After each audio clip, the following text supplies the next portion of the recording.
The next time you find yourself embroiled in an argument with someone that's contentious and uncomfortable, say, institute the following rule. You don't get to respond to the person's claims until they've exhausted that particular claim. And this does presume to some degree that you're dealing with a good faith actor, even if they feel differently than you do. You don't get to respond until you have recapitulated their viewpoint and summarized it in a manner they find acceptable. That's so treacherously sneaky, that rule. Because what it means is you have to demonstrate that you attended to what they say closely enough and carefully enough to, first of all, act out validation of the idea that they have an opinion worth attending to. That's a big deal. Eh? People really like being paid attention to. There's nothing people like more than that, unless they have something to hide. And even then, there's a part of them that would rather have that paid attention to than fail to pass, what would you say, to go unnoticed. Every cynic is entirely disappointed when his or her cynicism goes unchallenged, because there's a part of them, like a little unwarped part of their soul, that's still alive, thinking, oh my God, I hope someone calls me on all my foolishness and cynicism, because if they don't, that means that it's valid and generally applicable, and I'm in hell, and what good is that? And sometimes it's somewhat incoherent and emotion-laden, especially if it's in the course of an argument. So you have to sort of strike right to the quick. It sounds to me like this is the point you were making. And then you lay out the point, and then you see they have to be happy with your summary. They have to be pleased with it, which means that you're doing exactly the opposite of straw-manning the argument, quite the contrary. And you're doing them a favor in some sense by reducing it to the gist, because that's actually an incredibly complex cognitive operation. I had one client who was extraordinarily seriously affected, and in the final analysis, I don't know if I was of any help to her, because the pit of family pathology she was ensconced in was so deep that no matter how far we dug, there was already always a new layer of lies underneath the lies we had already worked months to uncover. It was just awful, like homicidal level awful, literally terrible.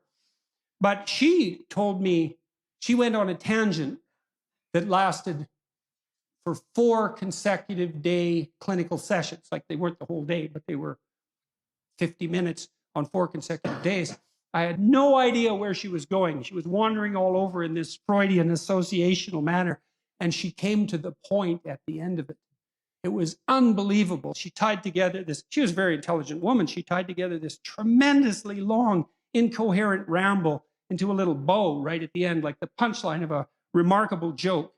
And she had extracted, in some sense, the gist of what she was saying as a consequence of the circumambulation, the wandering through all this territory. And when you listen to someone very, very carefully, and especially if they express themselves for a while, and you say to them, well, it sounds to me like this is what you're saying, what you're doing is taking a tremendous amount of emotionally laden material, a lot of it unnecessary in the final analysis because of the ensuing synthesis, and offering them a synthesis, which is a great thing to do, especially if they're happy to accept it, because that also means that you did listen to them. So you signified that they were worth attending to, and then you listened to them enough to actually understand what they were saying, to try to understand it, and then you did understand it. And then they're way happier with you, even if you're arguing with them, because at least now they know they can rely on you to be a reliable listener, and that you're not trying to, you know how it is when you're arguing with someone, there's a part of you that really wants to win. It's like, I'm right, you're stupid and wrong. And so the best way for me to demonstrate that is to warp and bend your argument in some, make it trivial in some way it isn't, especially if it's directed to some degree at like elucidating my character flaws and to minimize you in doing so. And if you do that, of course, well, that's not a great road to peace unless you're willing to bring a big club to the argument. And many people are. And instead of listening and trying to make peace and sort things out, they'll use all sorts of subtle forms of suppression in their ensuing dialogue just to keep everything, you know, under the rug or in the closet. I wouldn't recommend that as a medium to long-term strategy, especially if you're trying to bring peace to a household.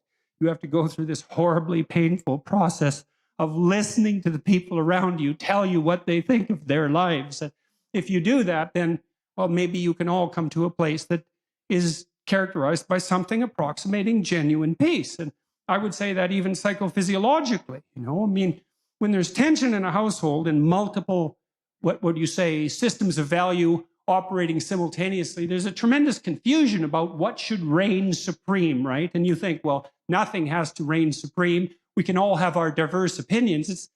No, you can't. Not if you're going to live together in harmony. There has to be some overarching structure that unites you. What else is a family if it's not an overarching structure that unites you?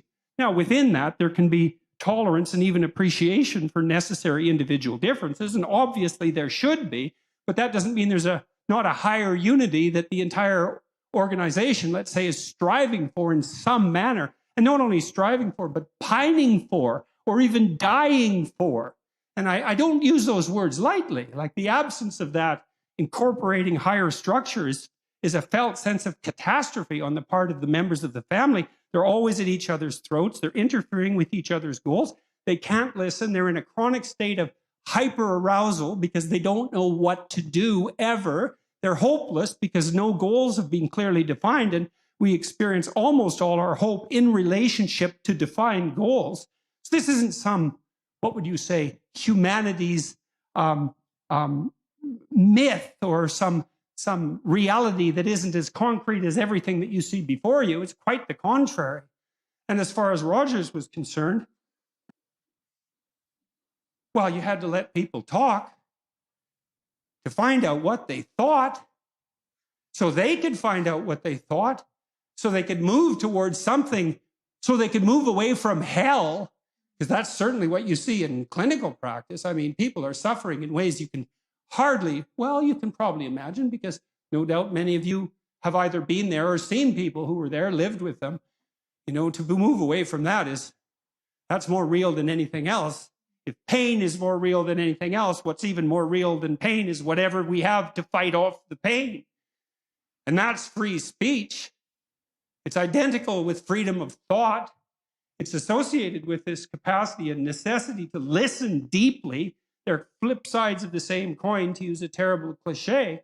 And all the clinical data we have, including the more stringently research-oriented clinical inquiry, indicates quite clearly that the exchange of information like that, the generation of semantic and emotional information in a state of relative freedom, the revelation of those thoughts, and then the discursive analysis of those thoughts, and then the implementation into action and the testing of them, that is the pathway to health, insofar as that can be attained by, say, psychological or spiritual means.